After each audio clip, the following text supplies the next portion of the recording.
we need to give these incredible individuals another massive round of applause.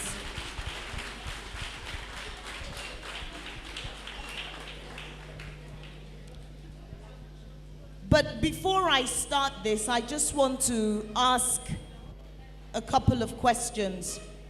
Who was at Kaba Fest in 2018? How many of you? Put your hand up. Okay. Do you remember Mr. Yakubu when he came to talk to us? He was, he came to tell us about his niece getting kidnapped. Do you remember? He came up and we had that whole conversation, the panel discussion.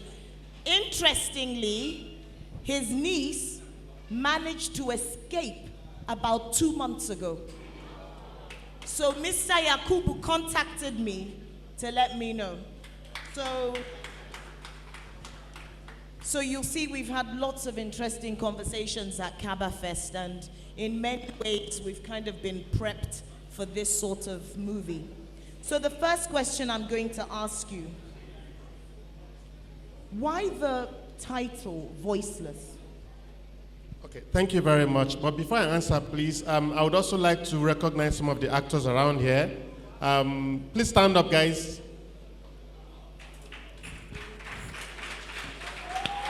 Can they come so we can see them? That's Abiba Sok. She was the lady that was stoned. And that's Umi, the lady that had the brother, and that's Nadia, the one that at the end of the film, towards the end, the one that helped Goni to find, yeah. Okay, so why Voiceless? For us, the reason why we actually changed the title from Make Room to Voiceless, and both titles were actually apt. I'm going to be very, very brief because of time. But we went for Voiceless because these guys don't have a voice. The moment they're in there, nobody's speaking for them, nobody's hearing their voices. Even when they come out, they are also marginalized. Look at what Salma went through, look at what Goni went through. So what we're trying to do is, while they are in there, somebody needs to talk for them. Somebody needs to speak their voice. Somebody needs to speak their mind. And when they come out, they need to be integrated into the society because it's not their fault. They were kidnapped out of their own volition. There was nothing they could do. So when they come back, we need to integrate them. And that's a really, really interesting point, because I was thinking at the end, as you can see, I have the word rejection circled here.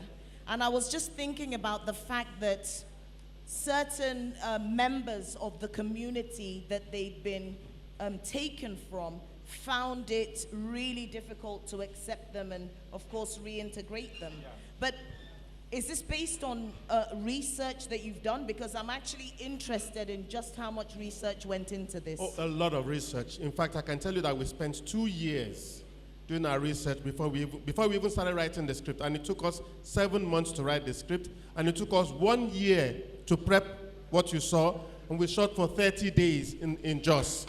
So it was not a fluke. We just didn't jump into it. I remember I was in Abuja, and it was actually just a documentary, and then I went into this IDP camp. And we listened, and some people told us their stories, and it was quite touching. It was really, really touching. And that's actually where we said, you know what, we need to tell the story. A lot of them are still, it was painful. It was a painful sight. So we went from Abuja to Kaduna to Kano, making our research before we started writing at all. So everything you saw in that film is someone's story. Wow. And it was, truly, truly harrowing, even for me, just watching it. And I want to come to you, Asabe. You were phenomenal. What a class act. That was. Thank you. But I want to ask you how difficult it was, or how easy it was, to kind of go from those scenes where you were clearly suffering, clearly traumatized, as you yourself said, by some of the scenes you had to play, and then transition to a bit of romance. How did that play out in your head? Was it jarring? Thank you. How did that play out in my head? Okay, so when I got the script, I read it over and over. And because I know it's somebody's story, it's somebody's reality, I had to leave it. They have a life. When they're kidnapped, they have a life. And their life continues. It doesn't stop. They fall in love, they die. It's a whole lot. Because they're still living, they're still breathing. They have to keep going. So that is how I was able to do that. So, were you involved in any of that research as well, or were the stories kind of handed to you? I'm asking because I want to know how, not how often, but how feasible it is for someone who's just been kidnapped to so easily kind of fall in love with another sort of kidnapped gentleman within the camp itself. Yeah, so if you look at the scenario, they really didn't have a choice. They really didn't have a choice.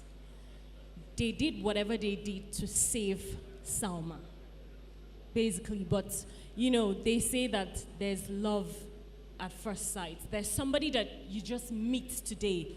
You just know that I like this person. That can happen. Yeah.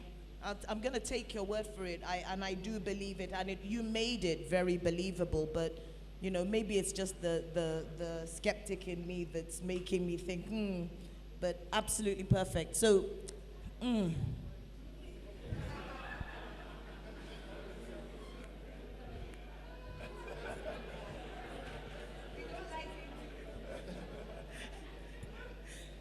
Can somebody help me bundle this man out? Uzee, you were incredible, oh. You really were. That was, you were so menacing. I had to continue just reminding myself of all the nice conversations we've had.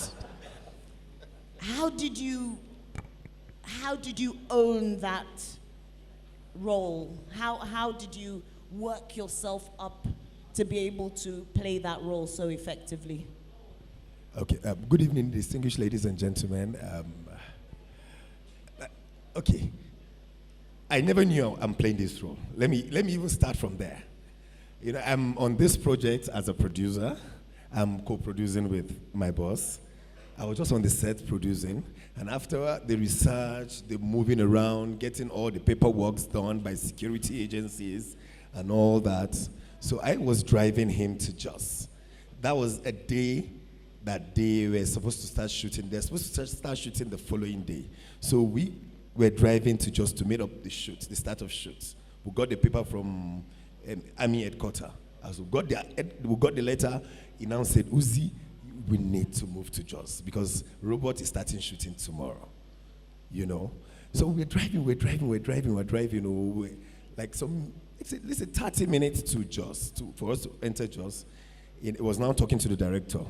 He doesn't want me to hear what they were saying. So after I cut the phone, he now said, Uzee, do you know you are playing Banza? I pretended like I didn't hear him because I've read the story, and so I know who Banza is. So he now said, Uzee, do you know you are playing Banza? He repeated it again. If you like, spoil the film. I'm not joking, that's what he said. He just used that word. He said, if you like, spoil the film. Is this true? Very, very true. He said, if you like, spoil the film. So I got to Jos. They were training already. The army, we got a lot of army. They came on set. They were training those bandits, training the army officials, training everybody. So, and we were supposed to start shooting the following day. Man, I was like in my hotel room. I now look at the mirror. And I started training myself. I didn't sleep till morning because I know him very well. And you know what he did? He now collected his own room by the side of my own room. So that he can be monitoring me. Monetary spirits. So I just think of a friend of mine while I was growing. You know, that friend of mine in Kaduna here, you know, in a local area in Tudunwada, he was somebody everybody hated. And I was the only person that was his friend. Every morning, I have a little car then. Every morning if I'm going to work, because he smokes and all that. So the way he behaves, everybody in the environment hates him so much. So I was the only person that is his friend. So I accepted him the way it is. I tried to revive him. I brought him into the movie industry. That's 10, 15 years ago, you know. So the way he walks, if he has smoked so high and all that, that's how he walks. So I now think of him and now brought that character and put it in Banza, and that is it.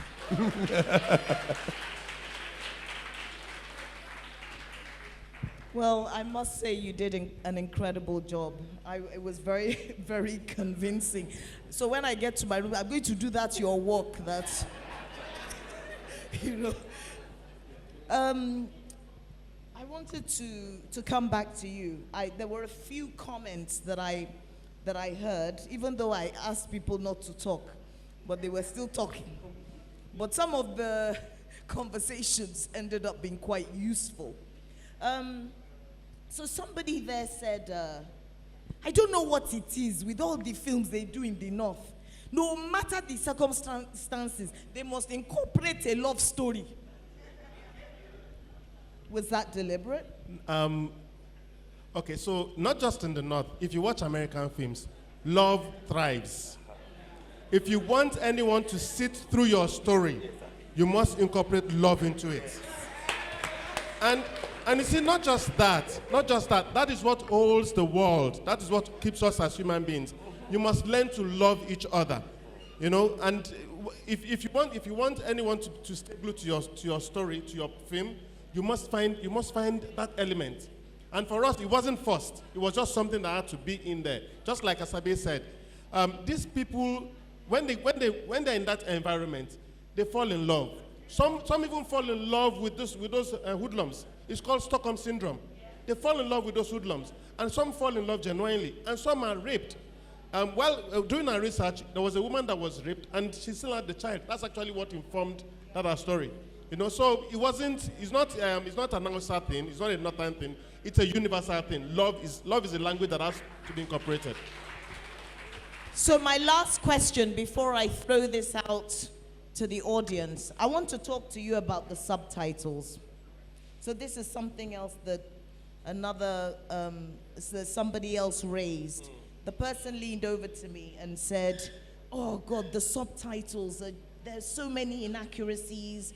For instance, there was a part that she thought was really important, which is Salma's family were actually Christians. But in the subtitles, there was a lot of mention, so you kept mentioning God, but apparently the characters were saying Jesus or something like that. Is that true? And have you now sitting and watching it and looking at the subtitles, do you think there's room for improvement? Yes, definitely there's room for improvement. I would also say I totally accept that subtitles is one thing we don't do well in this part of the world. Also because we're in a hurry. Not like we don't have people who do it, but sometimes we are always in a hurry to just quickly get it out of the way. Yeah. So I accept that. It's our fault. Because that particular element of the story, I think, is quite critical. Understanding the sort of communities, because when you look at the movie and where it's set, it's like an isolated community. Yeah. So the community itself seems to be slightly detached from what's going on in the rest of the world. So those little details, I think, are really important. Yeah. So who's got a question? Okay. All right. I'm going to start with Bissy.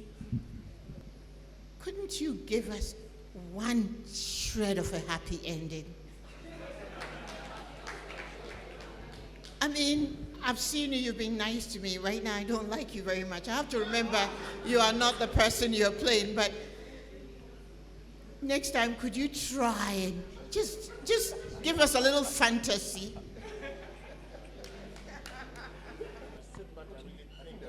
Sorry. We were just having a quick debate about whether or not it was really a happy ending or perhaps not a happy ending. Kadria? Hi. I really enjoyed watching that. It was very intense, obviously. But I was a little bit disturbed, I won't lie, by the reaction of the audience. Because we're not watching a movie that is based on events that are very far from us. Down the road here in Kaduna, there are people still in captivity from the train. And when movie makers like you make films, I assume, particularly on sort of contemporary terrorism that we're all experiencing, I assume you're trying to sort of raise awareness regarding how bad things are. So I have two questions. The first is whether the reaction by the audience, where they are cheering terrorists, basically, surprises you. And what does it do to you when your work is received in that particular way? Serious work. The second thing I wanted to do, just a quick comment that Stockholm Syndrome has actually been discredited. It's a theory that was formed by basically a Swedish psychologist, police psychologist, who did not like that one of the victims of the robbery that was talking to him was calling out police handling of her case. So it's not a theory that is well respected anymore because it's been proven that it was made up. I just thought I'd share that with you. Thank you. Thank you very much. So, so the first question, as filmmakers, we try to ensure that we communicate rightly to the audience. Oftentimes, the audience, the interpretation has become very, very subjective, extremely subjective, and oftentimes you are not able to control people's reactions. You know, I honestly would have wished that there were moments that I was really praying they should not say anything. Like when Bulus was burnt, I was really praying that the hall would be quiet, and we got that, and I was very happy. Again, I think the excitement was for the actor or for the, that was excitement. Yeah, so I think they got it, but they were just excited for the actor. We have screened this film in Los Angeles, in Canada, in other parts of the world, and even in Nigeria, the reception has been very, very different. You know, but one thing, just like we're talking about, one thing that I'm always happy about is at the end of the film, there's a mixed feeling. And that's what we want. We want you to be happy that they reunited, but we also want you to think about it like, what will I do to nip this in the bud? How can I speak for this? How can I speak for the voiceless? How can I stand up for them? What do I need to do? If you go to IDP camp, they're still there. They're still suffering. What do I need to do? That's the whole essence of the film, you know? And I'm happy that we got reactions, mixed ones. There are moments that people were talking, and for us it was like, okay, maybe there was some debate somewhere there, and that's what we always look for in the film. So for me, did we make the right impact? I would say yes. Okay. First, I want to quickly ask, did you sense the reaction as well? Like when you were being particularly nasty, people were rooting for you, even though you were a villain. Yeah, I think, just as Mr. Rogers said, it's not even in Kaduna here, everywhere we went to, including internationally. I think it's the performance, I don't know how to put it. So I think they get carried away, the audience. It's not even in Nigeria alone, even abroad, even internationally. So it got to a point whereby I think the message will be kept aside, and then they face the performance, and then they cheer the performance up. Okay, I see. So because I was worried that we had all become sociopaths without even really knowing. All right. But I'd like to discuss the Stockholm Syndrome further with you, ma'am. Can I talk? This lady here, and then Mr. Leme will come to you after. My name is Hussein Asfian Ahmed, and firstly, I'm going to say I've been stalking this movie, its release, since 2020 on Instagram. Now, I enjoyed the movie, the whole aesthetics and filmmaking industry. You people are trying. But then, as a literary critic, I have some few things I want to point out.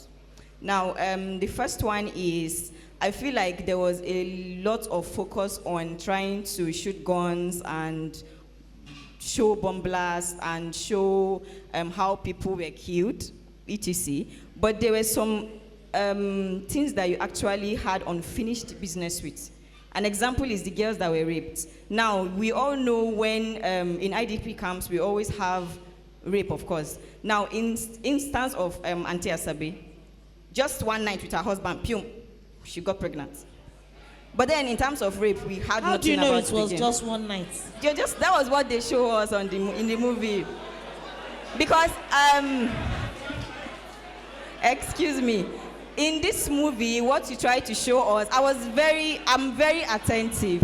What you showed was the whole instances happened in 10 months.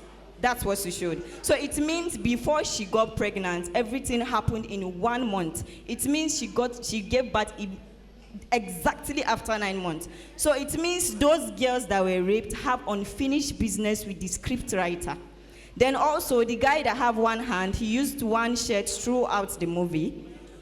Goni used one shoes throughout the movie. I'm just saying these are instances that you can just check in. I'm actually saying this because you said we can comment on the movie. Thank you very much. Thank you very, very much. Thank you very much. And yes, you have a point in some instances. Sorry, excuse me. Let's listen respectfully, please. You have a point in some instances. Look, the truth of the matter is no work of art is perfect. Understand that. And one day in a film can be 200 years. And 200 years in a film can be 1 day. Okay? So, unfortunately, we cannot take her through the 9 months of pregnancy.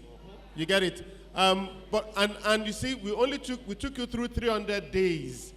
We announced 300 days at a point, but from when we announced 300 days to when she got pregnant and when she delivered, we didn't say anything after that. You understand? Okay, and the guy using one shirt, unfortunately, we have shot it. We recognize our mistake. Goni using one shoe, we have shot it. Maybe it's not one shoe. Maybe he only likes plenty black shoes. He has plenty black shoes. You understand? So please commend us. We did a good job. I'll start by commending you. You asked for an incredible performance. I'm really impressed. I have a mixed feelings too. And my own is on the side of the military. I don't think you guys were fair to the military. You know, I have many friends who have lost in the military. I have family friends. And the picture that was pointed here was that the military only claims takes credit from the escape from this children, right? We have instances where we lost these guys trying to rescue some of these children. I don't think I've seen anything in this that shows, at least, because I know we live in a reality where previously you would say, one I would say a film. It's only film that we can see this, but our reality now is far beyond anyone can imagine. But at least our military guys are doing some great things, and we should try as much as possible to give us some kind of hope. That's the message I was expecting to see. At least, you mentioned that you have done some researches, and in all the things you do, at least show us that there is a hope. Like, these guys are doing well, and from a point of privilege, I know that we have hundreds of thousands of them surrendering, and the military is doing quite a great job. Thank you. And I quite agree with you, but you know what happened? We went to the military office for months. Nobody was willing to talk to us. Nobody was willing to even give us uniform. How we got those uniforms, you don't want to know. We were every day we leave Jos, come to Abuja. We had several meetings. We wanted to just hear from their side. We don't want to say something about the military that they have not said to us. You understand? But nobody was willing to talk to us. Nobody was willing to say anything to us. Nobody was even willing to support us. So in fact, the honest truth is, 2 days to production. That's when we got those uniforms and those shoes. If you check our guns, we had to make those guns ourselves from wood because they refuse to support us. I don't know the reason. I can't speak for them. But the little we could do, like you see, at the end of the film, the military, they were there. Even CNN said the military rescued the girls.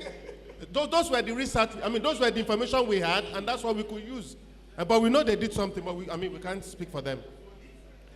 I want to go to the back now, the gentleman there in the white cap, and we're just going to take 2 more questions. Good evening. My question is going to the actors and the actress. How do you guys feel when acting the film? When you sat down here watching the film, it's your facial expression, your body movements. How are you feeling? Like, when you somehow... That's a great question. Let them answer. Asabe, how did you feel? Well, how did I feel? I shared a moment with Jamila, the lady that acted Uma, and that moment was where Kauna was stoned to death. We were both teary there because we remembered how we felt, and it still came back to us. So watching it is reliving that moment for us. I had to shut down so that I don't leave the moment, because I don't want to leave it. So I was going to ask you, you were telling us, I think yesterday, about how traumatic the experience was. How did you work through that? Did you get therapy? Yeah, from family. It was a lot of talking with my sister and a lot of praying too. Okay. Yeah, just to get over it, just to come out of it. Yeah. Thank you. And watching yourself be a son of a gun, what was that like for you? Okay, I've watched the movie, literally, everywhere they show the movie around the world, I'm always there. So I've watched this movie like 300 times already.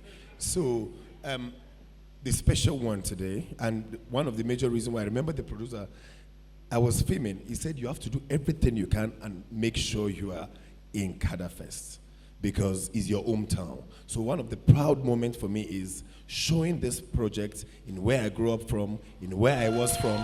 So I felt happy and proud. That basically does it. So you were proud. Yes, I am. Were you annoyed with yourself? Like, what kind of human being is this? That didn't cross your mind. You were just... No, I was just proud that something good can come out from Kaduna State. Did you... How would you rate your own performance? I think the audience should do that, not me. No, I know, but I'm just saying, when you watch yourself or you listen to yourself, there's a way in which one is quite self-critical. Okay. So I think this movie, this is the first time in the entire North that actors got nominated at the African Magic Viewers' Choice Award. I was nominated as Best Actor. Asabe was nominated as Best Actress with this movie. So you can imagine. So just basically, that's it. Brilliant. Meaning you thought you were excellent. We thought you were excellent too, don't worry. All right, okay, that guy at the back, straight ahead. I'm looking for a woman who has a question. Thank you. A very good evening to you all. My question is directed to Uzee. As a person that played the role of an antagonist, how were you perceived by the public, and how were you able to manage that? Secondly, I have an issue with the name of the movie, Voiceless, because I believe there were lots of campaigns, and I believe that you shared the story of Chibok girls. There were lots of campaigns like Bring Back Our Girls, social media, hashtags. People were lending their voice, pressurizing the government to pay attention and rescue those girls. There were even campaigns that were held in Murtala Square, and I attended one of the campaigns. But you said the name of the movie is Voiceless because people were not talking on their behalf. So can you please elaborate more on that? Thank you. Okay, sorry. I understand you, but you see, it's not the campaign. It is what happens after. What happens to them after they are released? So if you watch the film, you understand what we're saying. These guys come out, they're still victimized because some of them were taken. They were not willing tools, They were not willing tools. They were captured, kidnapped, and then used to victimize other people. They didn't want to do it. You saw Bulus. Bulus is saying, listen, let's get out of this place. Let's get these people out of here. It's not there. We don't want to be here. We don't want to do this thing. So yes, we campaign, bring back our girls, let the boys be free. But when they came out, what has the society done for them? You get it? So, Very little. So, no difference. I think after the movie, when for like 3 years, the campaign was everywhere. The trailer of the film was everywhere. That was when, I think because of the length of time, so I got a lot of backlash, especially from Northern society. Especially the far north of Kano and Co, because Kaduna, they're kind of liberal. So, but they could be able to accept it after they watched the movie. They now understand, because from the trailer, you wouldn't really understand it. So if you watch the movie, just as you watched it today, you understand the message we're trying to pass, you know. So, but I could be able to consume the pressure, and then I think from hate, I think I was in the middle of fans in terms of they love to hate me, basically. Okay, so we'll take the last question. There's a man there waving frantically. That guy. Thank you. Good evening. Mine is not a question. I just want to comment on something. I'm a photographer, and I saw something that I don't see every day in Nigerian movies. That is the lighting. Top notch. Top notch. Please keep that. You inspire a lot of people. Thank you. Thank you very much.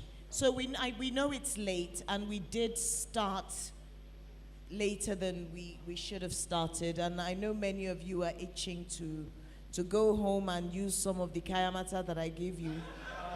So we're gonna say goodbye. But before we do that, I beg your pardon. You want to thank one person, please, Okay. Go ahead. So I want to thank my boss, the Tijo. He's a huge supporter of this film. I remember very well. He has literally told everybody in Kaduna to watch this film, including the governor. You know, he forced everybody to watch this film. He was so proud. He called me every day about this film. I remember Asabe would call me that the Tijo just called her. He was so proud of us. He kept calling us. He kept encouraging us. You know. Sir, thank you for the support. Thank you. Thank you. Sir. Datijo, I'm going to be expecting the same sort of support when my own movie comes out. Just telling you. But it's been incredible. It's been revealing. It's been very moving. I think it's given a lot of us food for thought, real food for thought. And we want to say thank you to you for letting us watch this movie at Kaba Fest. We value our Kaba Fest films. We appreciate the directors and producers and actors who come and spend time with us. On behalf of everyone here, we want to say another big thank you and give you a round of applause. We can do better than that at Kaba Fest.